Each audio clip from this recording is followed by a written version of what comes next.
ان کا وجہہ، ان کا قبلہ توجہ اللہ کی نعمت تھی، ان کا مقصود اللہ کی نعمت تھی، اور حضور علیہ السلام کی امت کو جو اعلیٰ مقصود دیا، سب سے اونچا جو مقصود عطا کیا، وہ دیا خود اللہ، اللہ کو یاد کرو، فاذکرونی، تم مجھے یاد کرو۔ پھر ان دونوں یادوں کا صلہ بھی جدا ہے، دونوں یادوں کا صلہ بھی جدا ہے۔ جو اللہ کی نعمت کو یاد کرتا ہے، شکر ادا کرتا ہے، اس پر اللہ اور نعمتیں فرماتا ہے۔ جو اللہ کی نعمت کو یاد کرتا ہے اور شکر ادا کرتا ہے، اسے اللہ پاک اور نعمتیں عطا فرماتا ہے۔ لئن شکرتم لازیدنکم، تم اگر میری نعمتوں کا شکرانہ بجا لاؤ، شکر کرو، میری نعمتوں کو یاد کرو، لازیدنکم، تو میں اور نعمتوں کی بارش کر دوں گا، تو اور نعمتیں کروں گا، اور نعمتیں کروں گا۔ تو نعمت کو یاد کرو تو نعمت اور بڑھتی ہے، سبحان اللہ۔ نعمت کو یاد کرو تو نعمت اور زیادہ آتی ہے، اللہ کی نعمتوں کو یاد کرو، نعمتیں اور زیادہ اترتی ہیں۔ یہ صلہ ہے نعمت کو یاد کرنے کا۔ اور باری تعالیٰ ہمیں تو نے فرمایا مجھے یاد کرو، اس کا صلہ کیا ہے؟ فرمایا فاذکرونی اذکرکم، جو نعمتوں کو یاد کرتے ہیں ان پر نعمتیں اور زیادہ کر دیتا ہوں۔ تم مجھے یاد کرو اور صلہ ہوگا کہ میں پھر تم کو یاد کروں۔ تم مجھے یاد کرو، میں تمہیں یاد کروں۔ سبحان اللہ۔ اب ایمان سے کہیے یہ سودا اچھا ہے یا وہ سودا اچھا ہے؟ کھانے کا ملے یا نہ ملے مگر رب یاد کرے، آئے کون سا سودا اچھا ہے؟ جے ماہی میرے سکھ وچ راضی، ہاں جے ماہی میرے دکھ وچ راضی، سکھ نو چلے پاؤں۔ آئے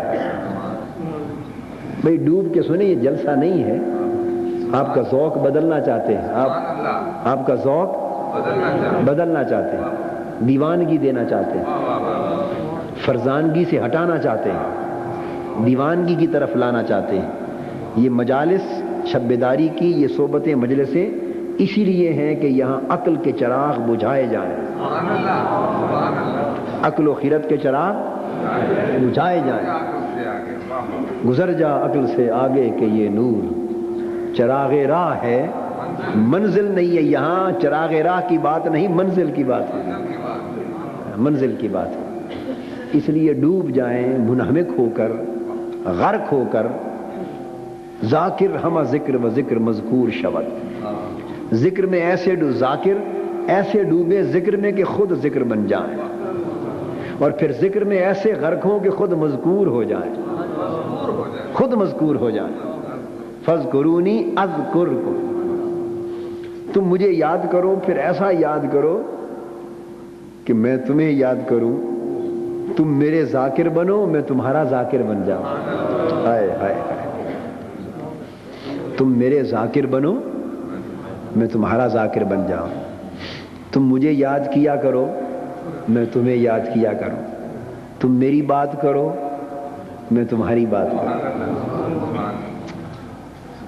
تم میری بات کرو، میں تمہاری بات کروں۔ تو یہ سودا اچھا ہے یا نعمت کو یاد والا، نعمت کی یاد والا سودا اچھا؟ یہ سودا اچھا۔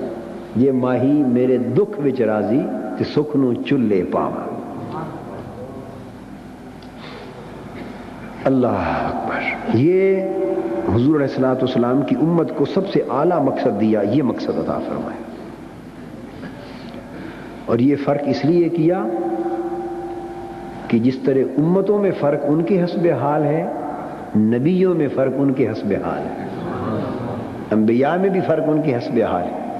تلک الرسل فضلنا بعضهم علی بعض، یہ سب رسول ہیں اللہ کے، پیغامبر ہیں، اس کے بھیجے ہوئے ہیں، مگر رسالت میں، نفس رسالت میں برابر ہیں، مگر درجے سب کے جدا جدا ہیں۔ کسی کو کسی پر فضیلت دی ہے، افضلیت میں ایک دوسرے سے بڑھ کر۔ تو جس طرح بنی اسرائیل کو مقصود اپنی نعمت بتایا، اور حضور علیہ الصلوۃ والسلام کی امت کو مقصود حقیقی اپنی ذات کو بتایا۔ یہ فرق اس لیے رکھا کہ یہی فرق جو امت میں ان کے حسب حال ہے، یہ بنی اسرائیل کے انبیاء اور حضور علیہ الصلوۃ والسلام میں فرق ان کے حسب حال۔ حضرت موسیٰ علیہ السلام انہوں نے بھی ایک بار ایک واقعہ پیش آیا، امت کو گھبراہٹ ہوئی کہ یہ لوگ ہم پہ حملہ کر لیں گے، ہماری گرفت کر لیں گے، ہمیں نقصان پہنچائیں گے، ہم تو پھنس گئے۔ امت نے حضرت موسیٰ علیہ السلام سے کہا، حضرت یہ تو عجیب صورتحال پیدا ہو گئی، لوگ تو حملہ کر کے ہم پر گرفت پا لیں گے۔ موسیٰ علیہ السلام نے انہیں جواب دیا، معلوم ہے کیا فرمایا؟ فرمایا ان معی ربی سیہدین۔ کیا فرمایا؟ گھبراؤ نہیں،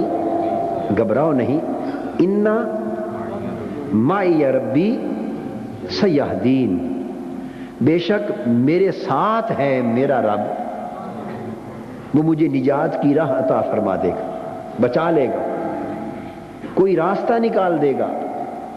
مگر جو بات قابل توجہ ہے وہ کیا الفاظ ہیں؟ ان معی ربی سیہدین، بے شک، یہ ایک ایک لفظ قابل توجہ، بے شک میرے ساتھ ہے ربی، میرا رب، وہ مجھے راہ دے دے گا بچاؤ کی، سیہدین۔ تو موسیٰ علیہ السلام نے پہلے کس شے کا ذکر کیا؟ رب کا یا رب کی معیت کا؟ بولیے، رب کا ذکر کیا یا معیت کا؟ ان معی ربی، یہ معیت بمعنی حفاظت، بے شک میرے ساتھ ہے میرا رب، یعنی مجھے حفاظت حاصل ہے، اس کی معیت حاصل ہے، اس کی حفاظت حاصل ہے میرے رب کی، وہ مجھے بچا لے گا۔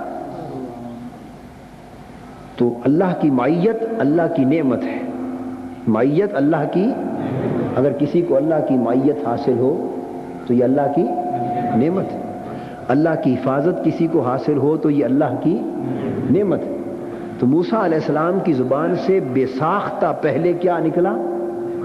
معیت، ان معی ربی، بے شک میرے ساتھ ہے، دھیان پہلا اللہ کی معیت کی طرف گیا، اللہ کی حفاظت کی طرف گیا، یہ بھی درجہ ہے، اللہ کی نعمت کو یاد فرما رہے ہیں، یہ بھی ایک درجہ ہے، مگر بے ساختہ زبان سے نکلا تو پہلا دھیان کدھر گیا؟ اللہ کی معیت پر، بعد میں فرمایا ربی، بے شک میرے ساتھ ہے میرا رب۔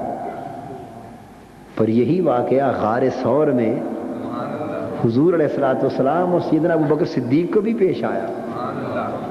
جب وہ کفار کے پاؤں کی آہٹ آئی وہ بھی گھبرائے اور حضور علیہ السلام کی بارگاہ میں التجا کی، حضور نے بھی جواب دیا اور فرمایا ان اللہ معنا، سبحان اللہ، فرمایا لا تحزن ان اللہ معنا، نہیں فرمایا ان معنا اللہ، کہ بے شک ہمارے ساتھ ہے اللہ، یوں نہیں فرمایا، فرمایا بے شک اللہ ہمارے ساتھ ہے۔ حضرت موسیٰ علیہ السلام گویا ہوئے تو بے ساختہ زبان سے پہلے معیت کا لفظ نکلا اور دھیان خدا کی معیت و حفاظت کی طرف گیا، اور جب حضور علیہ السلام بولے تو بے ساختہ زبان سے نام ہی اللہ کا نکلا، بعد میں اللہ کی معیت کی بات آئی، تو دھیان کدھر ہے؟ معیت کی طرف نہیں بلکہ اللہ کی طرف ہے، ادھر دھیان اللہ کی معیت کی طرف ہے، ادھر دھیان اللہ کی طرف، اور جب اللہ نصیب ہو گیا تو ہر شے آ گئی، اللہ نصیب ہو گیا تو ہر شے نصیب۔ ان اللہ معنا، بے شک اللہ ہمارے ساتھ، آپ نے غور فرمایا نا؟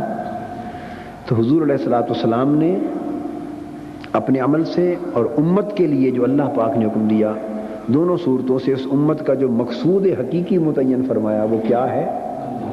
اللہ، اللہ کی رضا کو پانا، اللہ کو مقصود سمجھا جائے، اللہ کو مطلوب سمجھا جائے، اللہ کو اپنی منزل سمجھا جائے، اس کی رضا کو، اس کے قرب کو،